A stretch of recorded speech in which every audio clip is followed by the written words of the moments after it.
Welcome to the deep dive, everybody.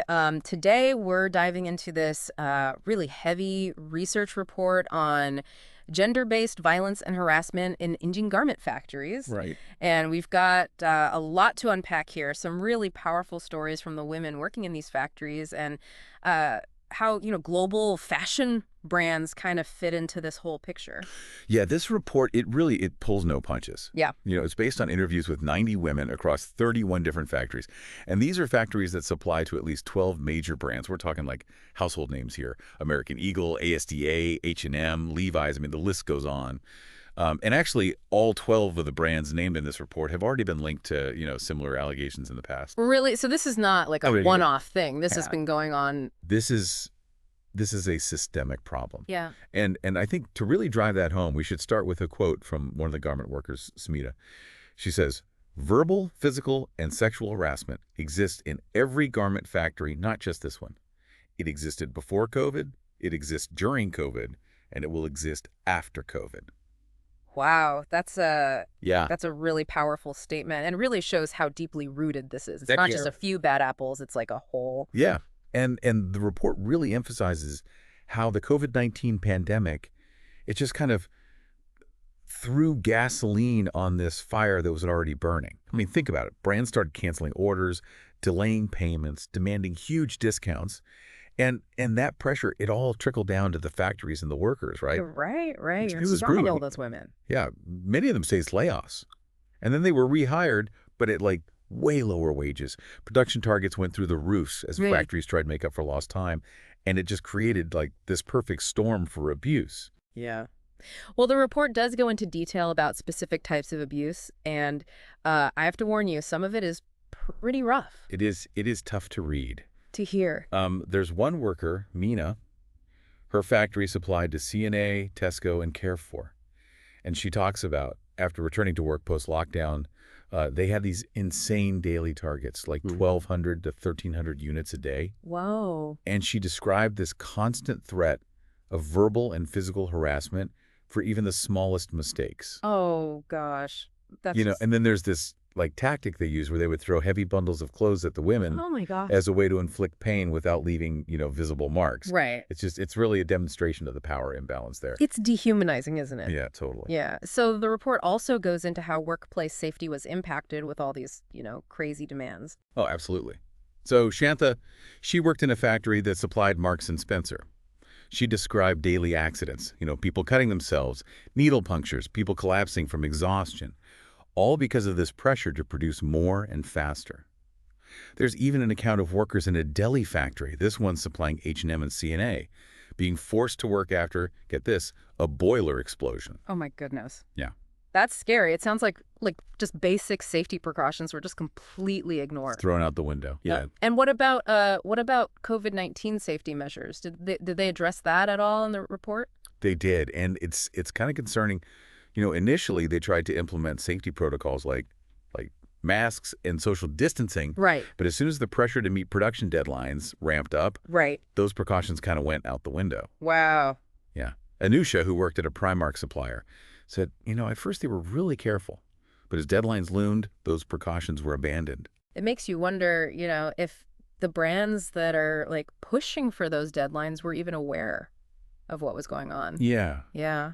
it's a good question. And Yeah. it's especially troubling when you consider that a lot of these workers already had respiratory problems from years of inhaling dust and fibers Right. in these factories. So they were already more at risk for COVID-19. And then on top of that, you've got the discomfort of wearing PPE for hours on end in these conditions. Right. Yeah. It was a recipe for disaster. Yeah. The report goes on to talk about some really awful situations involving pregnant workers. Yeah. It's tough to read about. Yeah. Um, One woman, Usha, she shared her experience. She was just 3 months pregnant when she was forced into early maternity leave Wow. by an H&M supplier factory. I mean, can you imagine being pushed out of your job when you need it the most? It's just It's heartbreaking, and it's a violation of her rights. this. It gets even worse. The report describes instances of factories forcing women to have ultrasound scans without their consent just to identify and fire pregnant workers. Oh, wow. And then they even closed down creches, making it impossible for mothers to keep working. It's like they were doing everything they could to get rid of them, basically. Yeah, yeah. Push them out. Push them out. And then there's the issue of wages, you know. Right. Yeah. Were they even being paid fairly, especially during like such a chaotic time? It was a huge problem. Yeah. Wage theft was rampant. Runno, one of the workers interviewed, she put it really starkly. She said, "Not having wages for 2 months will kill poor people like us." Oh, gosh. That's Yeah, a powerful quote. It is. Yeah, that's awful. It really highlights how precarious their livelihoods are. It is. And you remember, like, we talked about the brands canceling orders, delaying payments. Right. That directly contributed to pushing a lot of these workers below the poverty line, which just makes them even more vulnerable to exploitation. Yeah. Did they give any examples of Oh. how that played out? Yeah. Yeah, there was one woman, Jen Jorney. She was harassed by her landlord because she couldn't pay rent after her wages were cut. Oh, wow. Just goes to show how the ripple effect of these exploitative practices, you know, it goes far beyond the factory walls. Yeah. It's a whole system, isn't it? It's not Yeah. just like the brands. It's The full ecosystem of exploitation. Yeah. Now what about their commutes? Did the report say anything about Yeah. what it was like getting to and from work, especially during lockdowns and stuff? They did, and it's a mess. You know, a lot of the factories, they resumed operations before the official lockdown orders were even lifted, Really? just to avoid penalties from the brands. Oh, wow. So these women were forced to travel at odd hours, take like dangerous routes, all to avoid being harassed by the police. That's terrible. Anita, one of the workers, she described being physically pushed and yelled at by the police, even after she explained she was on her way to work. Wow. Yeah, I mean, it was a no-win situation for these women. It's incredible. It's like they were stuck between, what their employers were demanding and what the rules of the pandemic were. Totally caught in the crossfire. Yeah. And of course, all of the stress, the abuse at work, you can imagine it spills over into their personal lives too. Yeah.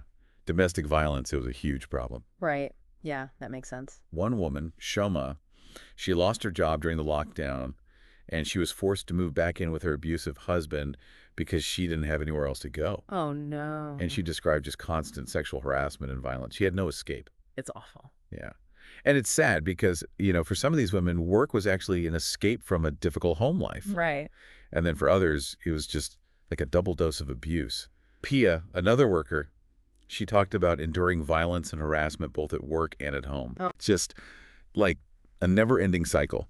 And she even mentioned that the mandatory unpaid overtime at the factory, it actually led to more abuse from her husband because she was, away from home, neglecting her family responsibilities for longer without even bringing in any extra income. Wow. So it's like all connected. It is. The exploitation in the workplace bleeds into their personal lives. Absolutely. Yeah. And, at the heart of all of this is this unsustainable business model that prioritizes fast fashion and lung prices above everything else. Yeah. I mean, it sounds like this whole business model puts such intense pressure on the factories to just cut corners and exploit workers. Right. It's all about bottom line. Yeah. How does that system perpetuate these problems? Can you elaborate on that? Yeah, for sure. So the brands, right, they're constantly pushing for lower prices, faster turnaround times, and they want the ability to make last-minute changes to their orders. So that creates this relentless pressure on factories to meet those demands, often at the expense of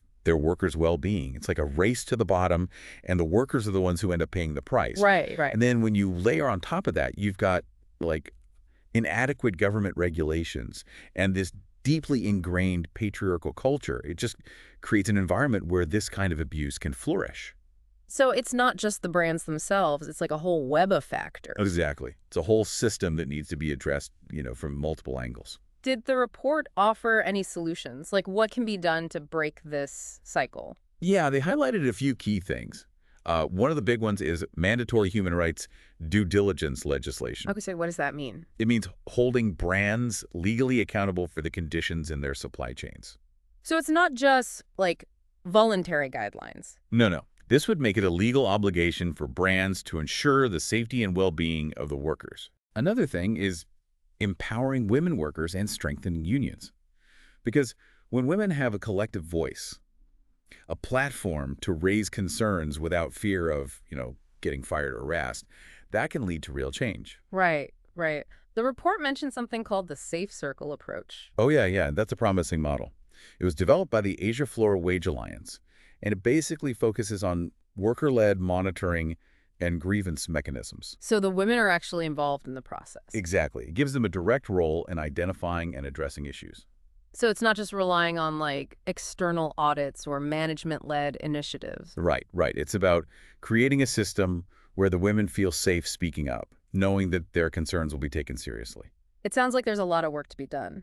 But it also sounds like there are some potential solutions out there. Did the report mention any positive examples, like factories or brands that are getting it right? There were a few bright spots. They mentioned a factory in Karnataka where they brought in more women into human resources roles. That actually led to a significant improvement in how the workers were treated. Interesting. Yeah. It just shows how even small changes to the power dynamics can make a big difference. Yeah. What about brands? Any examples of brands taking responsibility? Yeah, actually, there's a really good example in Lesotho. A number of brands, including Levi Strauss & Co., they signed these legally binding agreements with unions and labor rights groups to address gender-based violence and harassment in their factories. So it's not just like empty promises or PR stuff. No, no. These agreements include concrete steps, like training for staff and workers and setting up independent grievance mechanisms, and they've actually seen some real progress in improving conditions. That's good to hear. It sounds like those agreements could be a model for other brands. The report also talked about the challenges that women face when trying to report abuse, though, right? What are some of the barriers? Yeah. I mean, one of the biggest ones is fear of retaliation. A lot of women are terrified to speak up because they worry about losing their jobs or being harassed even more. Can you imagine the courage it takes to come forward in that kind of environment? It's incredible. And often, even when women do report abuse, the existing grievance mechanisms are just like, totally ineffective. So they're basically trapped. Yeah, unfortunately. The report really stresses the need for strong, independent grievance mechanisms that are accessible to workers, where they can feel safe and their confidentiality is protected. Right. It seems like transparency is so important in all of this. What about consumers? Like, what can we do to hold brands accountable and push for change? That's a great question. Hmm. Consumers have a lot more power than they think. Yeah. Yeah, for sure. Oh. Consumers have a lot more power than they think. It starts with, just being aware. Right. The more you know about these issues, the better choices you can make. So, like, do your research. Exactly. Look into the brands you buy from. See what you can find out about their labor practices, their supply chain transparency. Any specific resources you recommend for, like, finding reliable info? Oh, absolutely. There's some great organizations out there doing amazing work. Fashion Revolution, Labor Behind the Label. Okay. They've got tons of resources, tools, campaigns, all focused on helping consumers hold brands accountable. So we can use those resources to make more informed choices. What else can we do? Talk about it. Okay. Seriously, have conversations with your friends, your family. Share what you've learned. Yeah. Don't be afraid to engage with brands on social media. Ask them questions. Demand better. Right, make our voices heard. Let them know we care about the people making our clothes. Exactly. And if you really want to get involved, think about supporting these organizations, Fashion Revolution or Labor Behind the Label, maybe through donations or volunteering. Every little bit helps. It's kind of empowering to know that we all have a part to play in making the fashion industry more ethical and sustainable. It really is. And remember, every time you buy something, you're making a choice. You're casting a vote. Right. And when you support brands that prioritize fair labor practices, transparency, you're sending a message. You're saying that exploitation is not okay. It's about, like, shifting our mindset, right? Right. From just consuming to being more conscious about where our clothes come from. Exactly. And as more and more people start demanding better, the brands, they'll have to listen. Yeah. Well, this has been a really eye-opening deep dive, even though it's pretty heavy stuff. Thanks for sharing all this information and for, helping us understand how we can make a difference. Of course, my pleasure. And remember, change starts with each one of us. That's a great note to end on. Thanks for joining us for this deep dive, everyone. We'll see you next time.